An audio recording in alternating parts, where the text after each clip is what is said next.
সঙ্গীত শিল্পী হাসান আবিদুর রেজা জুয়েল আর নেই। ইন্না লিল্লাহি ওয়া ইন্না ইলাইহি রাজিউন। আজ মঙ্গলবার বেলা 11:53 রাজধানীর একটি বেসরকারি হাসপাতালে শেষ নিঃশ্বাস ত্যাগ করেন তিনি।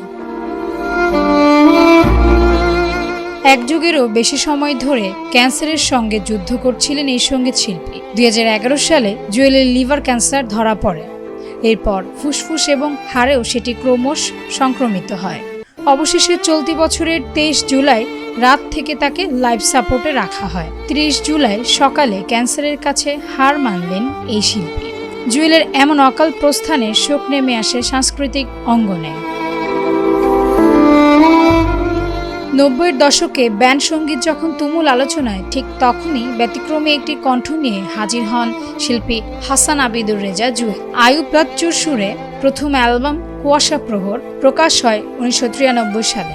এরপর একে একে প্রকাশিত হয় এক বিকেলে, আমার আছে অন্ধকার, একটা মানুষ, দেখা হবে না, বেশি কিছু নয়, বেদনা শুধুই বেদনা, ফিরতি পথে, দরজা খোলা বাড়ি এবং এমন কেন হলো।